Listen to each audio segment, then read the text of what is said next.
आप देख रहे हैं रेड लाइन इस्लामाबाद स्टूडियो से। वही हुआ जिसका खदशा था, बल्कि खदशा क्या था, सबको पता था कि आखिर में होना क्या है।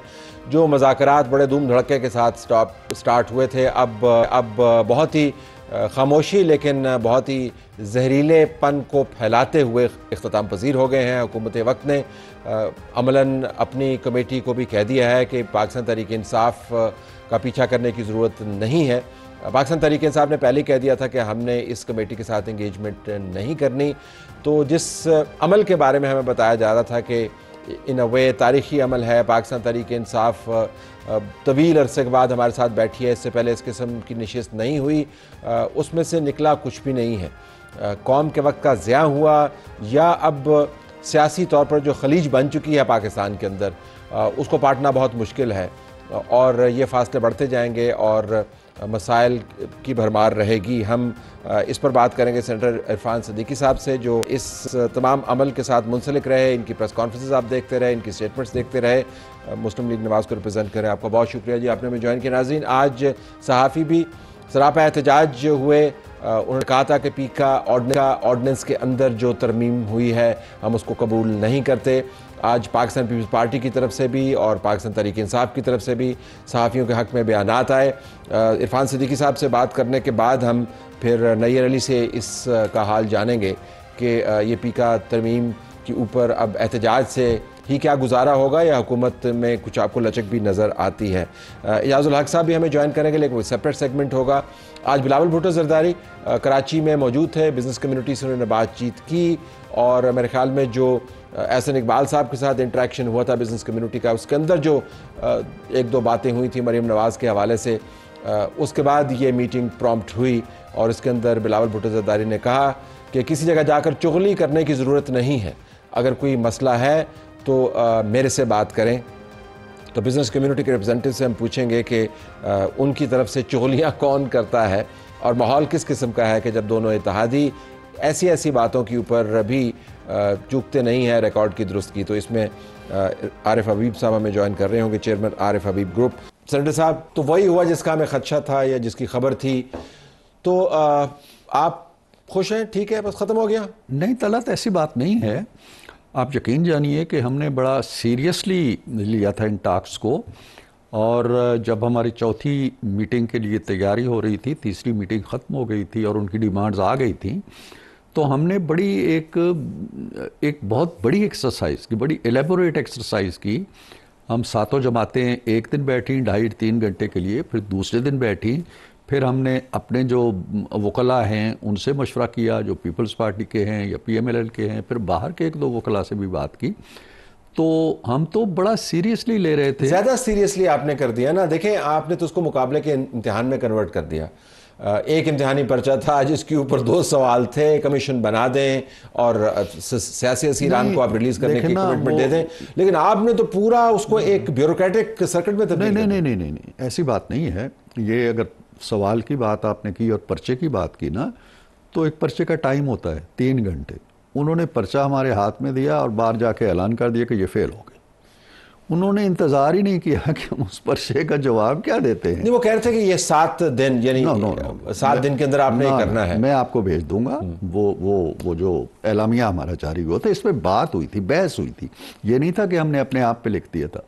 वो इस पे कायम थे कि जी 7 दिन लिखे। हमारी तरफ से था जी कि 7 वर्किंग डेज कर दें। आप 42 डेज के बाद आए हैं ये लेके कागज। मेरा नुक्ता यही है कि मतलब आप बहुत ज्यादा उसकी तफसील निटी ग्रिटी के अंदर चले गए। नहीं, सब्सटेंस जो है उसके ऊपर रहना चाहिए। सब्सटेंस ये है कि जुडिशल कमीशन कायम करें आप 2 चीज़ों पे, उन 2 चीज़ों पे जो ऑलरेडी अंडर प्रोसेस हैं, जिन पे मुकदमे चल रहे हैं, जिन पे सज़ाएं हो चुकी हैं, जिन पे अभी भी सब जुडिस है मामलात बहुत। तो ये हम अचानक नहीं कर सकते थे ना, हमें कंसल्ट करना था वकला को। फिर वो कहते हैं हमारी ज़मानतें होनी चाहिए, हमारे ये सहूलत मिलनी चाहिए, हमारे कैदी रिहा होने चाहिए। तो ये अब 7 दिन में हमारे पास तो कैसी जादू। लेकिन आपकी पार्टी की तरफ से कज़ा कलामी, आपकी पार्टी के जो सीनियर रहनुमा हैं, उन्होंने इन तमाम मुतालबात को अमलन रद्द कर दिया था। मतलब ख्वाजा आसिफ के बयानात रिकॉर्ड का हिस्सा हैं, तलाल चौधरी के बयानात रिकॉर्ड का हिस्सा है। उन्होंने कहा कि जब चीफ मिनिस्टर जो है उन्होंने कन्फेस कर लिया है तो केड़ा कमीशन। सो इन अ वे आप बहुत ज़्यादा कमिटमेंट के साथ नहीं गए। मेरी बात सुनिए, अगर वो ख्वाजा आसिफ के बयान को सुन के जा रहे थे ना, तो हमने तो खान साहब के बयानात को कोई तवज्जो नहीं दी। उन्होंने कहा जी कि हम सिविल नाफरमानी कर रहे हैं, पैसे ना भेजे। उन्होंने वज़ीर आज़म को एक मुंह भर के बहुत बड़ी गाली दी, इन्हीं दिनों के अंदर दी। हमने तो उसका एहतजाज भी नहीं किया, उसको पॉइंट आउट भी नहीं किया, हम अपना काम करते रहे। अचानक ख्वाजा आसफ साहब के बयान उन्हें याद आ गए, अचानक उन्हें ये पता चल गया जी। अच्छा, फिर ये हमें ये पता था क्या होना। हमने कहा था जी कि हम अहद करते हैं कि बाहर कुछ भी हो जाए, हम अपने प्रोसेस को बाहर की वजह से ख़राब नहीं करेंगे। जी बिल्कुल, ये प्रोग्राम में बात भी हुई थी, मैं आपसे कह भी चुका हूँ और हमने किया।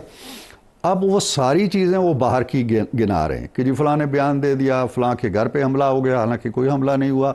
उससे पहले 23 तारीख को छापा तो मारा ना आपने हामिद रजा साहब के बदले? नहीं, वो क्या था? नहीं, कोई छापा नहीं था। दावतनामा भेज रहे थे? नो। उनके घर एक जलसा था और उसकी प्रोटेक्शन के लिए गली के अंदर हमारी पुलिस मौजूद थी, उनके हाथे में भी दाखिल नहीं हुई। यानी आप कह रहे हैं कि किसी किस्म का कोई छापा नहीं था, उनके तहफ़्फ़ुज़ के लिए पुलिस डिप्लॉय? Absolutely not. आप तलत वहाँ पे जो सहाफ़ी मौजूद थे ना, जिन्होंने कवर किया उस पूरे इवेंट को, उनके जलसे को या उनकी प्रेस कॉन्फ्रेंस को, आप उनसे पूछ लीजिए, कोई अटैक नहीं हुआ, कोई किसी पे। अच्छा, फिर दूसरी बात, अगर हुआ भी तो ये शाम का इवेंट है।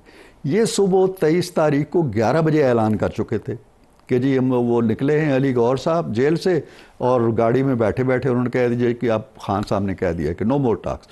वो अगर शाम को कोई वाक़या हुआ है तो उसको उन्होंने पेश भी नहीं कर ली थी कि ये वाक़या होने वाला है, इसलिए हम बंद कर रहे हैं। क्या गवर्नमेंट कुछ ऐसा कर सकती थी कि ये प्रोसेस चलता रहता? खैर, पहले तो खदशात बहुत ही थे, फिर पता भी चल गया, लेकिन क्या कुछ आप ऐसा कर सकते थे? जी कर सकते थे, हमने किया, हम कर सकते थे। लेकिन वो बैठते आज तो शायद वो अपनी तवक्को से ज़्यादा कुछ पाके चले जाते, जो वो तो एक्सपेक्ट नहीं कर रहे थे उन्हें मिल जाता। वो बैठते तो सही ना, बात तो करते। बात अब तो हमें पता नहीं चलेगा ना, हम तो यही आपसे गुजारिश कर रहे थे कि पता चलेगा ना उनको पता चलेगा ना। और अब आप कहते हैं कि मुझे ये बताइए कि जब, अच्छा फिर एक और चीज़, इंटरेस्टिंग चीज़ मैं आपको बताता हूँ। तीनों मीटिंग्स के अंदर और फाइनल मीटिंग के अंदर भी उन्होंने कभी नहीं कहा कि सर जी आप चौथी मीटिंग से पहले हमें ये कमीशन का ऐलान करेंगे तो हम आएंगे। ये नहीं कहा उन्होंने। अगर वो कहते तो चौथी मीटिंग के एलामिये में, तीसरी मीटिंग के एलामिये में हम शामिल कर लेते कि जी ये शर्त है इनकी, हम पूरी भी कर देते। हम कहते जी कमीशन नहीं बनना, या कहते बन जाना है। उन्होंने इसकी तरफ इशारा ही नहीं किया। ये बाहर की एक डिमांड निकली है जब वो बाहर खड़े थे। चलें, बनना है नहीं बनना है, उनके मुतालबात पूरे होते हैं नहीं होते हैं। बात का, मुज़ाकरात का जमहूरी रवैया यही होता है कि आप के बैठें, बात सुने। हमारी बात जो है उससे मुतमईन नहीं होते, आप जाके वो कागज़ लहराएं। जी देखें, हम पहले ही कह रहे थे कि इन्होंने कुछ नहीं करना। What next? अब आप की तरफ से क्या है? हमारी तरफ से तो ये है जी कि हमने आज तय किया है कि 31 जनवरी उन्होंने डेडलाइन दी हुई थी। हम 31 जनवरी तक अपनी इस कमेटी को कायम रखेंगे। स्पीकर साहब ने भी कहा है जी कि अगर वो हमारे पास आते हैं कोई नया वो अपना मसौदा लेके या नई डिमांड लेके या इन्हीं डिमांड्स के बारे में कोई नई बात करना चाहते हैं तो मौजूद। आप इस उलझन में क्यों पड़ रहे हैं? ख़त्म करें, आपको पता है उन्होंने नहीं आना। मतलब आप ये किसको पिच कर रहे हैं कि हम बड़े अच्छे बच्चे हैं, बैठे हुए हैं, वो नहीं आ रहे? नहीं, हम किसी को पिच नहीं कर रहे। मैंने आपका वो प्रोग्राम भी देखा था जिसमें आपने हमारे इस रवैये को पसंद नहीं किया। पॉलिटिकल एक थिंकिंग होती है, हम चाहते हैं कि ये दरवाज़ा बंद ना करें, बिल्कुल खुला रहे और कम से कम 31 तक खुला रहे। 31 को नहीं आएंगे तो वज़ीर आज़म ने ये कमेटी बनाई है, वो तहलील कर देंगे। तो इसमें क्या 31 की क्या स्पेशल हुआ फिर? मतलब ये कि ये तो 2 साइडेड अफेयर होता है ना, अब वो 1 साइडेड अफेयर है। आप 31 की तारीख को लेके practically you are absolutely right कि इसका आप कोई इम्कान नहीं है। अगर वो आज नहीं आए तो उन्होंने कल भी नहीं आना। उन्होंने आज एक दरवाज़ा बंद करके दूसरा दरवाज़ा खोल लिया है। उसको कौन सा वाला? JUI वाले बात गए हैं, मौलाना के पास गए हैं, दूसरी जमातों के पास जाएंगे। अच्छी बात है ना? तो बहुत अच्छी बात है, कोई एक्टिविटी जारी रहनी। मुज़ाकरात का अमल जो है ना वो हमसे अगर नहीं हो रहा तो कहीं और हो रहा है तो होता रहे, अच्छी बात। लेकिन आपके वैसे मुज़ाकरात की जो हालिया तारीख है वो इतनी ताबनाक नहीं है। चलें इसको तो छोड़ दें, आपने PTI को मुर्द इल्ज़ाम ठहरा दिया। सहाफ़ियों के साथ आपने कौन से मुज़ाकरात कर लिए? पीका के ऊपर कितने मुज़ाकरात हुए? पाकिस्तान पीपल्स पार्टी से बात करें, वो मुज़ाकरात की बात करते हैं। उनसे इन अ वे जर्नलिस्ट हों, आपके अपने इत्तेहादी हों या आपके मुखालिफिन हों, आपका मुज़ाकरात वाला जो खाना है उसके अंदर कोई ज़्यादा नंबर नहीं है वैसे। देखें, वहाँ तो मैं PTI के साथ जो मुज़ाकरात हैं हम बड़ी संजीदगी से वहाँ मौजूद थे। और हम मुज़ाकरात का अगर आप कहना चाहते हैं तो पैमरा के जो ज़ाब्ता बना था वो मेरे ज़िम्मे मियाँ साहब ने किया था। हमने कोई 4-6 महीने एक्सरसाइज की और वही कोड ऑफ कंडक्ट आज नाफिज है। मैं एग्री करता हूं कि ये जो हेस्ट में हुआ है नहीं होना चाहिए था। मैंने तो पार्लियामेंट के अंदर भी कहा है और कमेटी के अंदर भी कहा है कि नैयर शायद पता नहीं कमेटी में नहीं थी, लेकिन जो लोग थे पूछ लेते हैं उनसे, हमारे साथ ये मौजूद हैं, बात कर लेते हैं। तो वो मैंने कमेटी में भी कहा था जी कि इतना हरेडली ना करें, और दूसरा ये कि हमें ज़रूर इनको शरीके मुशावरत करना चाहिए था। ये गलती है। आपने तो सहाफ़ियों को दावत भी दी थी, मैंने फिर उनके बाद दावत भी दी, कमरे में बैठे, और मैं अब भी चाहता हूँ, मैं कोशिश कर रहा हूँ, मैं वज़ीर आज़म से भी इस सिलसिले में मैंने मुख्तसर सी बात की है कि इस सिचुएशन को हाथ से निकलना नहीं चाहिए। सहाफ़ियों को उनके जो जायज़ कंसर्न्स हैं बैठ के हम 4 दिन देख सकते हैं ना। अगर आइन में 26 तरमीमें हो सकती हैं तो ये एक्ट जो हमने मंजूर किया है इसमें भी हो सकती हैं। उनको सेटिस्फाई किया जाना चाहिए। ये इतनी जल्दी में क्यों है? आप क्या करना चाहते हैं? बस मैं तो चूंकि इस लूप में नहीं था। नहीं, कमाल है, आपकी जितनी पहुंच है, वज़ीर आज़म आपके साथ नहीं मुशावरत में होते हैं, पार्टी आपके साथ मुशावरत में होती है। आपको सच बताता हूँ, मुझे नहीं मालूम था कि ये कब बन रहा है। इसमें वजारत दाखिला में तो हैरान हुआ कि वजारत दाखिला क्यों पेश कर रही है। मेरे जहन में ये इंफॉर्मेशन मिनिस्ट्री का मामला था। इंफॉर्मेशन मिनिस्टर साहब ने 2 मीटिंग्स की, लेकिन उस वक्त की जब ये पानी सर से गुजर चुका था ऑलमोस्ट। उन्होंने 1-2 कमिटमेंट्स भी की, लेकिन अगले दिन मीटिंग हुई, मीटिंग ने तो बात फिर आ गई ना, फिर आपका रिकॉर्ड कोई अच्छा नहीं है। आप नहीं, अपने इस मामले में जो हैं वो घूम रहे हैं कि आपको पता नहीं है कि कौन व्हील किसको घुमा रहा है। इस मामले में जो पीका का कानून बना है, इस मामले में मैं आपके कंसर्न्स को, सहाफ़ियों के कंसर्न्स को बड़ी हद तक बजा समझता हूँ। इसलिए नहीं कि मैं हुकूमती पार्टी का रुकन हूँ, मेरा आपके कबीले से भी बड़ा गहरा ताल्लुक है। इसको ठीक होना चाहिए और ये अब भी ठीक हो सकता है, कोई ऐसी बात नहीं है। और पीपल्स पार्टी ने साथ दिया है। नाराज वो भी है। But I am trying to say इसके आपकी हुकूमत के अंदर कुछ ऐसा है कि आप टेबल तो लगा लेते हैं, सजा भी लेते हैं, लेकिन उससे इस्तेफादा नहीं करते। ये मुझे इसके ये एक बड़ा गहरा होता जा रहा है। ये बड़ी स्ट्रांग स्टेटमेंट आपने दे दी है। एक तसव्वुर है, हो सकता है गलत हो। मेरा ख्याल है कि जितने अकोमोडेटिंग रवैया होता है वज़ीर आज़म साहब का, ऐसा कम ही होता है। लेकिन वो कैट फाइल थ्योरी में किसी दिन आपसे बयान करूंगा। अगर उनकी जगह बैठ के आप सोचें तो शायद वो भी बड़ी मुश्किल में होते हैं कि हर एक में किस मुश्किल में है वो? हर एक को राज़ी रखना, हर एक को खुश रखना, हर एक को उसके मुतालबात के मुताबिक। एक को राजी रखना तो सब राजी हैं। तो सब ऐसे नहीं होते कि जो मुतालबा लेके एक को राजी रखना। मैं तो जब भी जाता हूँ ना तलब, तो मैं 4-6 देखता हूँ जो वेटिंग रूम में फाइलें लिए बैठे होते हैं। मैं तो आज तक कभी कोई फाइल लेके नहीं गया। लेकिन ये जो इशू है पीका वाला, ये सीरियस इशू है और इसकी सीरियसनेस का इदराक मैं चाहता हूं कि वो लोग भी करें जो कुछ कर सकते हैं, और इंशाल्लाह इसमें बेहतरी की मैं तो तवक्को रखता हूं। मैं ज़रा नैयर से बात कर लूं और फिर उसके बाद अगर आप समझते हैं तो उसके ऊपर रिफ्लेक्ट कीजिएगा, because she has an input to make. वो इसरार करें। वैसे तो हमारा ख्याल था कि आपके सेगमेंट के बाद करूंगा, लेकिन चूंकि हम इसके ऊपर बात करें। नैयर, अस्सलाम वालेकुम। वालेकुम अस्सलाम। आज सहाफ़ी एतराज़ करते रहे, एहतजाज करते रहे, बायकाट करते रहे, पीटीआई की तरफ से, पीपल्स पार्टी की तरफ से आपको सपोर्ट मिली। अभी आपने इरफान साहब की बात सुनी है, वो भी ये कह रहे हैं कि इसके अंदर मज़ीद तब्दीली होनी चाहिए और वो हमारे जो बहुत सारे कंसर्न्स हैं उसके साथ जुड़े हुए भी हैं। आपकी सेंस क्या है कि इरफान सिद्दीकी साहब की जो सिमत है सोच की, क्या हुकूमत उसको फॉलो कर पाएगी? देखिए दौलत साहब, अभी तक तो जो हमें सिचुएशन दिखाई दी है और जो सारे जो मुज़ाकराती अमल के नाम के ऊपर जो एक वो गुफ्तगू का सिलसिला आगे बढ़ाया गया है, हमें सवाए जो है वो बदनीयती की और कुछ दिखाई नहीं दिया। एक बड़ा स्टेटमेंट है, लेकिन मैं इसलिए ये बात कह रही हूँ बदनीयती के सिवा कुछ नहीं दिखाई दिया, ये नोट कर लें, क्योंकि आई वॉज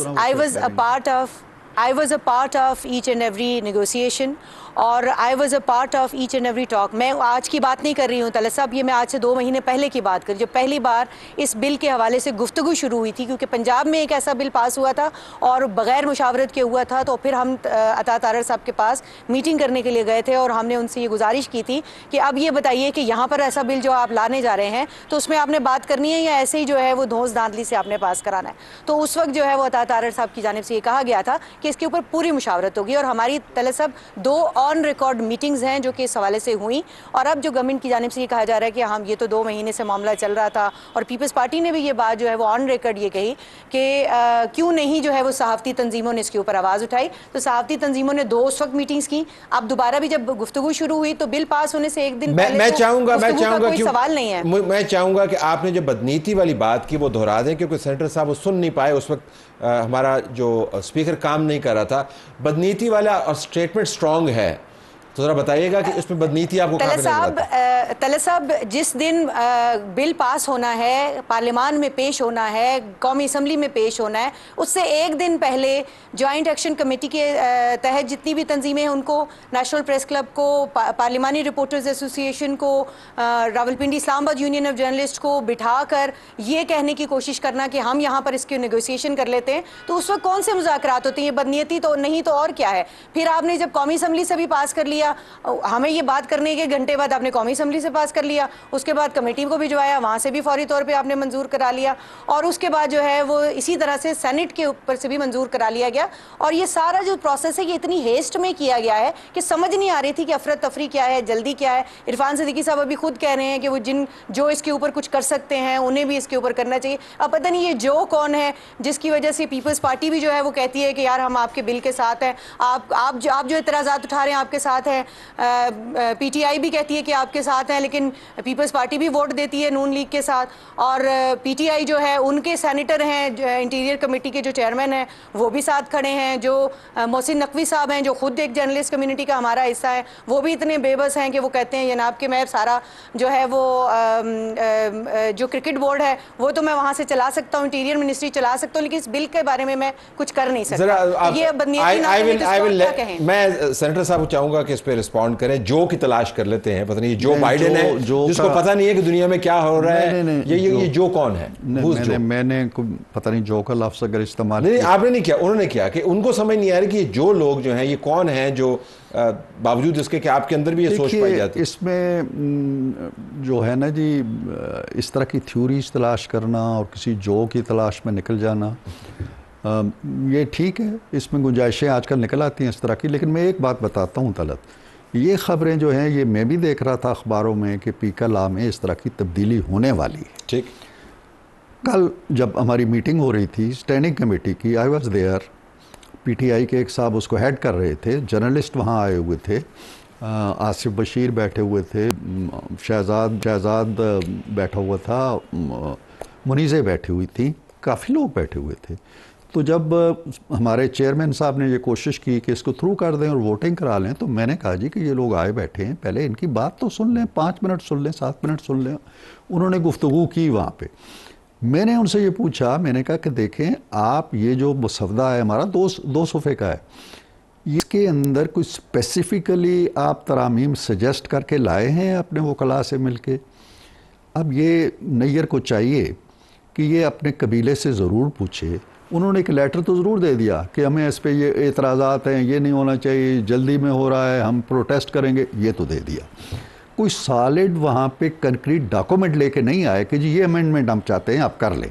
मैं इनको सपोर्ट करता वहाँ पे बैठ के कि जी ये अमेंडमेंट आप इस पर इनकॉर्पोरेट करें। मैंने स्पेसिफिकली पूछा। ठीक है, अच्छा, अब ये है कि इस मजीद अमेंडमेंट हो सकती है ना उसके अंदर। मैं यही कह रहा हूँ ना कि ओपन 20 तरमीमें अगर आईन में हो सकती हैं तो ये कौन सा सहीफा है? बिल्कुल ठीक है। मेरे ख्याल में नहीं, हमें इस नुक्ते के ऊपर रहना चाहिए कि सेनेटर साहब ये फरमा रहे हैं कि नून लीग के अंदर भी ये सोच पाई जाती है कि हमें इसको तरमीम के अंदर तरमीम ला सकते हैं और उसके अंदर कोई अनहोनी नहीं होगी। Have to leave it there.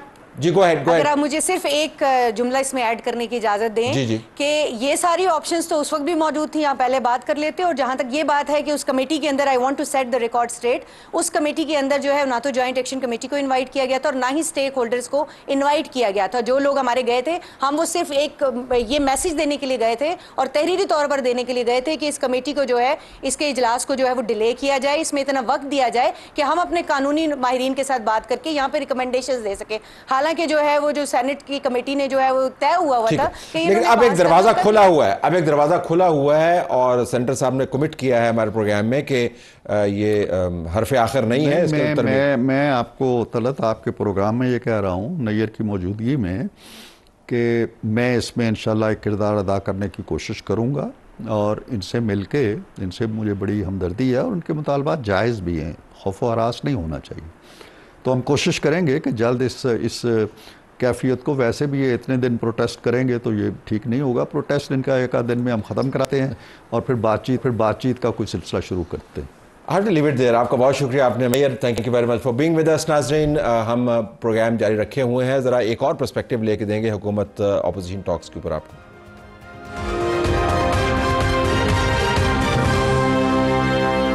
हुकूमत तो कभी नहीं मानेगी कि वो कोई हिस्सा डाल सकती थी इन टॉक्स को बचाने के लिए, तो आपको हम एक और पर्सपेक्टिव देते हैं। उसी मज़ाकराती कमेटी के अंदर एजाज़ुल हक साहब भी मौजूद थे, सरबराह मुस्लिम लीग ज़िया, वो हमारे साथ स्टूडियो में हैं, हमें ज्वाइन कर रहे हैं DSNG के ज़रिए।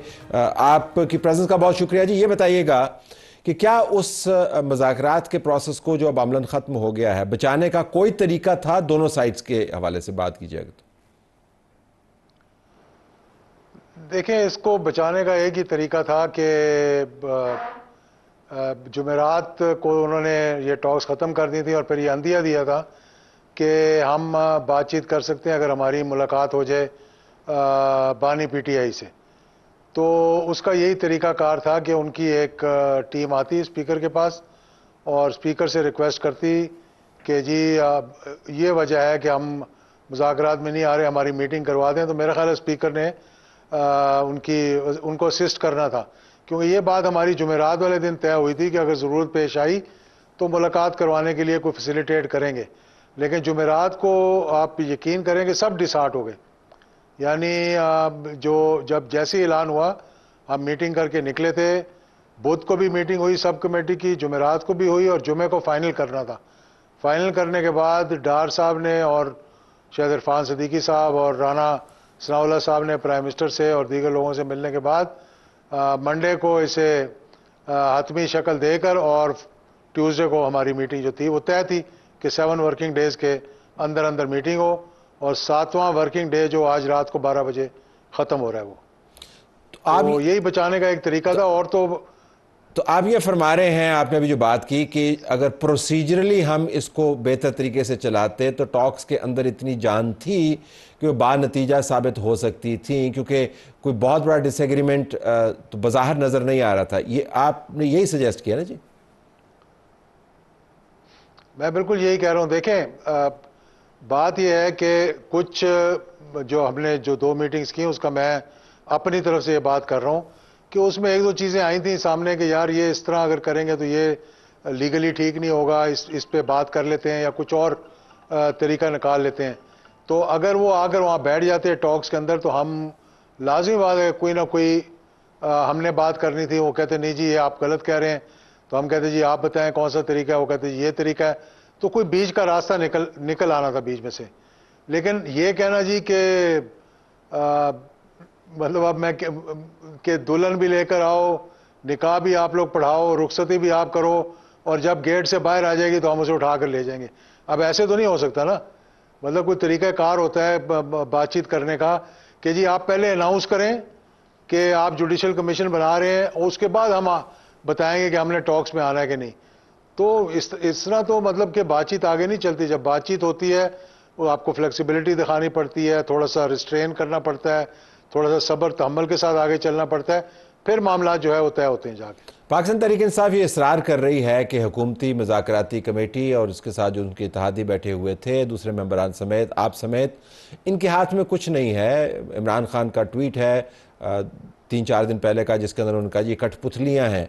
ये इंप्रेशन मार्केट में है, इसके ऊपर बात होती है कि बुनियादी तौर पर तो डंग टपाव था आप की तरफ से, कोई संजीदगी नहीं थी, ना कमीशन बनना था और पॉलिटिकल प्रिजनर्स को अगर आपने रिलीज़ करना होता तो पहले ही ना कर देते। अच्छा, मैं आपको बड़ी अच्छी इसका जवाब देता हूँ। जितनी गैर संजीदा, जितनी में बेख्तियार PTI की कमेटी थी ना, कोई भी और कमेटी नहीं थी। हम अगर वहाँ पर गए हैं, बैठे हैं, इसका मतलब कि किसी इख्तियार के साथ गए हैं और जहाँ से इख्तियार वो समझ रही है PTI कि मिलना चाहिए, उसके बग़ैर इजाज़त के बेख्तियार वहाँ पे नहीं गए थे। हाँ, कुछ चीज़ें होती हैं जो बाद में डिस्कशन से बाहर निकलती। यहाँ मैं आपको यकीन से कहता हूँ कि इनको बुला लें आप अपने पास, इनको कहें, अपने दिल पर हाथ रख कर कहें कि जी आप लोग चाहते थे मुज़ाकरात आगे बढ़ें कि ना बढ़ें। हर शख्स जो था, अली अमीन गंडापुर से लेकर असद कैसर, मेरे ख्याल में सलमान अकरम राजा भी मैं कहूँगा कि सब चाह रहे थे कि गुफ्तगू आगे बढ़े। जनाब अलामा साहब भी, नासिर अब्बास साहब भी, और मेरा ख्याल है कि उनके जो साहिबजादा साहब हैं वो भी चाह रहे थे कि ये मुज़ाकरात आगे चढ़ें। लेकिन जब देखें ना, उनके पास वो तो इतना खौफजदा थे कि 7 दिन को 7 वर्किंग डे करने के लिए कोई 5 मरतबा वो जो बयानिया था जो मुश्तरका दोनों तरफ से 7 मरतबा उन्होंने कहा इसको रिपीट करो, कॉमा कहाँ लगा है, फुल स्टॉप कहाँ लगा है, लफ्ज़ कौन सा इस्तेमाल किया है, इसको ऐसे चेंज करें, इसको ऐसे चेंज करें। सब कुछ करवाने के बाद और फिर मतलब मैदान में से खड़े नहीं हुए उसके। अब आपने इतने सियासत के उतार चढ़ाव देखे हैं, आप ज़ीरक हैं, आप मामला फहम भी हैं।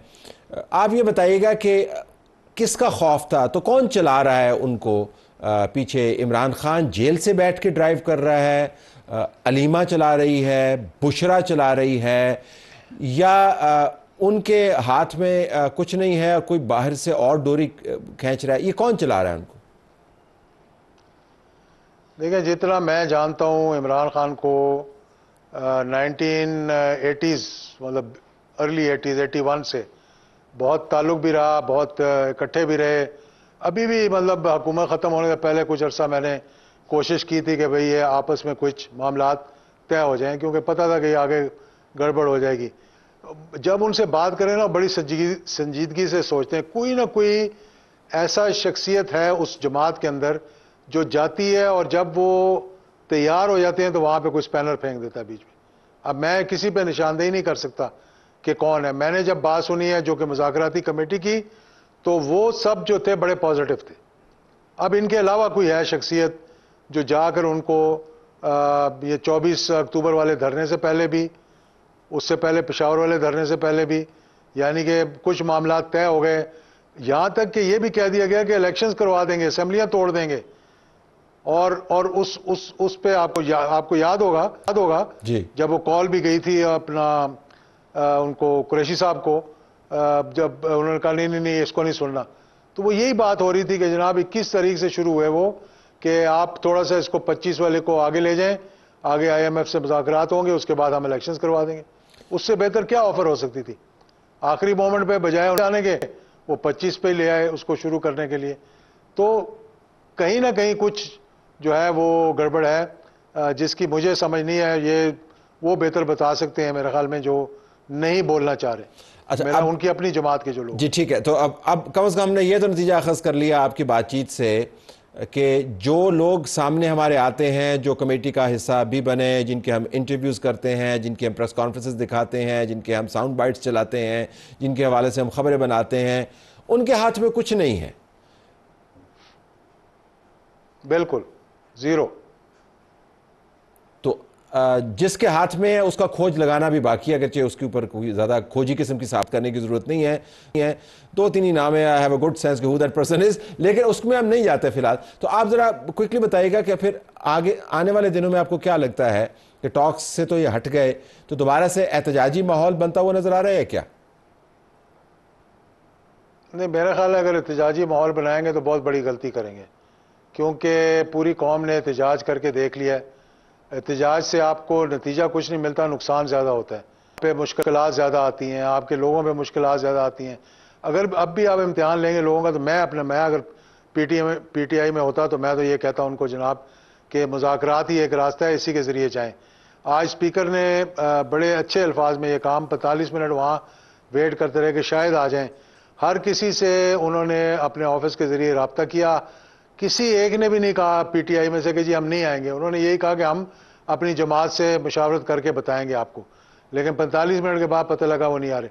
अब भी उन्होंने यही कहा कि मेरे दरवाजे खुले हुए हैं, और मेरा ख्याल है कि स्पीकर साहब को चाहिए या वो खुद वहाँ चले जाएं, स्पीकर के साथ बैठें। अगर उनके दिल में कोई खदशात हैं, कोई मिलना चाहते हैं बानी PTI को, उससे पहले कि कोई फैसला करें, तो वो हम भी कह देंगे, सिफारिश कर देंगे कि जी इनको सबको फैसिलिटेट कर दें, जाके मुलाकात कर लें।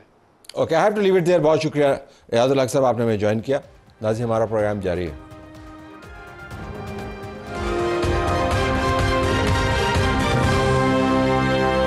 नाज़रीन, ज़रा मईशत की बात कर लेते हैं। जिसके घर में दाने उसके कमले भी सियाने। अगर मईशत ने तरक्की नहीं की तो ये तमाम सियासत धरी की धरी रह जाएगी।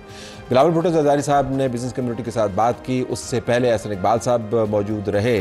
पाकिस्तान के अंदर बज़ाहिर बहुत बड़ी बड़ी तब्दीलियाँ आ चुकी हैं। जो शरह सूद है स्टेट बैंक ने 1 पॉइंट और कम किया, 12% के ऊपर मौजूद है। 22 से 12 10 पॉइंट्स गिरे हैं। अगर आप इन्फ्लेशन के फिगर्स देखें तो वो भी हैरानकुन हद तक नीचे आए हैं। कहाँ पर 30 पर फिर रही थी महंगाई और अब आपके पास 4.1% पर है। लेकिन आपको वो बिज़नेस के अंदर वो उठान नज़र नहीं आ रही।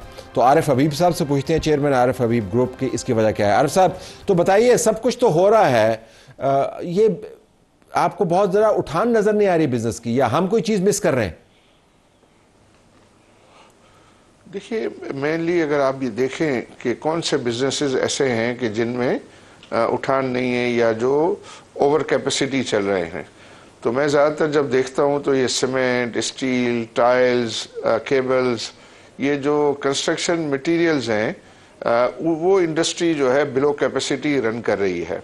और उसकी वजह ये है कि अभी चूंकि पिछली जो महंगाई हुई, तो ये जो इन्फ्लेशन हमने कहा कि इन्फ्लेशन का रेट कम हुआ, इसका मतलब मज़ीद महंगाई की शरह कम हो गई। ये जो महंगाई हो गई थी वो तो वहाँ है, मौजूद है, और उसकी वजह से जो लोगों का परचेजिंग पावर अफेक्ट हुआ है, उसमें आई थिंक कुछ वक्त लगेगा कि वो रिस्टोर हो। जब वो रिस्टोर होंगे, और ये इसकी वजह से आई थिंक रिस्टोर होगा क्योंकि ये इंटरेस्ट रेट वगैरह कम हुआ, तो कुछ कंज्यूमर फाइनेंसिंग जो है वो बढ़ेगी, और कंज्यूमर फाइनेंसिंग बढ़ेगी तो आई थिंक इन चीज़ों में जो है हमें एक्सपेक्ट करना चाहिए कि हाउसिंग में भी जाएगी, और फिर बाकी दूसरी अशिया जो है उसमें भी कुछ डिमांड्स बढ़ेंगी, और डिमांड्स बढ़ेंगी तो फिर जो है वो बिज़नेस में जो है वो ग्रोथ आएगी। तो आई थिंक ये पहला जो साल है वो तो ज़्यादातर था मॉनेटरी टाइटनिंग का था, और मॉनेटरी टाइटनिंग की वजह से इसके अच्छे नताइज आए हैं। अब उस पर आई बिलीव कि ये जो 2025 है, उस पर हमें वो उन एरियाज़ में, जिन एरियाज़ की आप निशानदेही कर रहे हैं, उनमें डिविडेंड हासिल होने की एक्सपेक्टेशन करनी चाहिए। और उसके लिए अभी गवर्नमेंट जो है मज़ीद ये कंस्ट्रक्शन पैकेज की भी बात कर रहे हैं, और जगहों पे भी जैसे एनर्जी की जो है प्राइस को भी, कॉस्ट को कम करने की बातें हो रही हैं। तो उससे एक्चुअल मैं समझता हूँ कि वो बिजनेसेस में कलाम है। लेकिन मार्केट ने भी वैसे रिस्पॉन्ड नहीं किया है। मैं आज के नंबर्स देख रहा था, आज तो बहुत बड़ा डिप आया। दिसंबर के आखिरी हफ्तों में हम आपकी जो कंपनी है उसकी तरफ से जो असेसमेंट्स आती हैं, दूसरी असेसमेंट्स की तरह, वो बता रहे थे कि अब अगले क्वार्टर के अंदर, स्टार्टिंग दिस मंथ जो अब ख़त्म होने वाला है, उसके अंदर आपको मार्केट के अंदर एक बड़ी अच्छी हेल्दी एक्टिविटी नज़र आएगी। लेकिन वो तो रेंज बाउंड है, आज भी 2-3 पॉइंट्स नीचे गिरी, इंटरेस्ट कम हो रहा है, मार्केट भी रिस्पॉन्ड नहीं कर रही। What is happening? I think ये जो इंटरेस्ट कम होना तो ऑलरेडी मार्केट की एक्सपेक्टेशन के मुताबिक ही था, या उससे कम था। कुछ लोग जो है वो 2% भी एक्सपेक्ट कर रहे थे, तो वो पहले से ही प्राइस्ड इन था। और ये जो इन्फ्लेशन का कम होना और ये नंबर्स जो है वो मार्केट में, आपको पता है, वो तो बहुत एडवांस में वो बता रहे होते हैं कि दिसंबर के नंबर ही आएंगे और जनवरी के नंबर आएंगे, तो ये सब मार्केट के लिए पहले ही उनका नॉलेज था। तो अब जो मार्केट ये एक्सपेक्ट कर रही है कि फर्दर जो है वो क्या आगे गोइंग फॉरवर्ड जो है क्या ऐसी पॉजिटिव डेवलपमेंट्स होती हैं, तो उसके अंदर वही एरियाज़, जिन एरियाज़ की आपने निशानदेही की है, उसमें बेहतरी आएगी तो मार्केट उसको रिस्पॉन्ड करेगी। लेकिन हमें इस चीज़ को के मद्देनज़र रखना चाहिए कि मार्केट ऑलरेडी काफ़ी रैली उसमें हम देख चुके हैं। तो अब फर्दर जो है वो कॉर्पोरेट प्रॉफिटेबिलिटी में ग्रोथ होगी, या कहीं और गवर्नमेंट की ऐसी पॉलिसीज़ आएंगी कि जिसकी वजह से जो है वो बिजनेसेस की ग्रोथ जो है वो की एक्सपेक्टेशन बढ़ेगी, तो आई थिंक मार्केट पर उसको रिस्पॉन्ड करेगी। सियासतदान भी आपके पास चल के आ रहे हैं, आना चाहिए, ज़ाहिर है आप इंजन ऑफ ग्रोथ हैं इकोनॉमी का, कैप्टन ऑफ द इंडस्ट्री हैं। आज बिलावल भुट्टो ज़रदारी साहब ने बात की कि अगर कोई मसला है तो चुगली ना लगाएं, तो आप में से कौन चुगली लगाता है और किसको लगाता है? आई थिंक देखिए, इसमें जो मसले हैं, मसाइल हैं, वो तो सबको पता है ना, यानी ऐसे कोई इश्यूज़ नहीं है कि जिसका किसी को पता ना हो। अब यह है कि ज़ाहिर है वो सीरियस बिजनेसमैन तो यही चाहते हैं कि एक सीरियस टॉक हो और जिन लोगों से ये पर्टेन करते हैं उन्हीं से बात हो। तो आज बिलावल भुट्टो साहब ने भी ये कहा कि भाई अगर आपको कोई शिकायत है तो आप मुझसे बात करें, और फिर अगर उसका अजाला ना हो तो फिर आप बेशक दूसरी जगहों पे बात करें, लेकिन पहले से ही दूसरी जगहों पे बात करना जो है वो फेयर नहीं है उनकी नज़र में। तो लोग आई थिंक आज की जो गैदरिंग थी वो बड़ी सीरियस गैदरिंग थी, बहुत सारे लोग थे, बड़े सीरियस बिजनेसमैन थे, और उनके नुमाइंदा लोगों ने जो बातें की और तमाम वो मसाइल की निशानदेही की उन्होंने, और उस पर जो है वो रिस्पॉन्ड भी किया उन्होंने वन बाय वन इश्यूज़ पे, एनर्जी की प्राइस पे किया, गैस की सप्लाई पे किया, वाटर के प्रॉब्लम्स है उस पर भी जो है उन्होंने कहा, टैक्स रेट के ऊपर भी जो है वो उन्होंने रिस्पॉन्ड किया। तो वो सब बातें उनके जो है वो अब सामने हैं। उसके लिए जो है वो कुछ तो ऐसे ज़ाहिर है फेडरल गवर्नमेंट के इश्यूज़ थे और कुछ प्रोविंशियल गवर्नमेंट के थे, और ये भी उनको कहा गया बिजनेस कम्युनिटी की तरफ से कि भाई अगर आप जो है वो प्रेसिडेंट जरदारी हों, बिलावल भुट्टो हों और मुराद अली शाह हों और बाकी उनकी स्ट्रॉन्ग कैबिनेट हो, तो फिर उनके लिए इन तमाम मसाइल को हल करना कोई बड़ी बात नहीं होनी चाहिए। और इसमें अगर यूनिटी के साथ जहां बिजनेसमैन का रोल है वो बिजनेसमैन अपना रोल करें और अपने कारोबार को बढ़ाएं ताकि लोगों को रोजगार के मौके और गवर्नमेंट को टैक्सेस जो है वो ज्यादा हासिल हो। समरी फॉर्म में उस पे भी से हासिल बात हुई जी। समरी फॉर्म में टुवर्ड्स द एंड अगर आप मुझे तीन टॉप 3 डिमांड्स बता दें जो आज आपके ख्याल में जो निचोड़ है इस मीटिंग का कि तीन ये काम करने हैं सिंध हुकूमत को या वफाकी हुकूमत को। एक आई थिंक एनर्जी की कॉस्ट जो है वो का कम होना, और फिर दूसरा यहाँ जो कब्ज़ा कल्चर है वो कब्ज़ा कल्चर का ख़ात्मा होना, और जो है वो वाटर प्रॉब्लम्स का हल होना। आई थिंक ये तीन की डिमांड्स मुझे नज़र आ रही थी बिजनेस कम्युनिटी की तरफ से। अगले नशिस्त में मैं इन तीनों डिमांड्स के ऊपर आपसे तफसील से बात करूंगा, पूछूंगा कि इसका मतलब क्या है, ये कब्जा माफिया कैसे अफेक्ट करता है बिजनेस को, पानी के क्या इश्यूज हैं, energy prices are well known. But thank you very much for being with us नाज़रीन, हमारी तरफ से यही कुछ इजाज़त चाहते हैं। अल्लाह हाफिज़।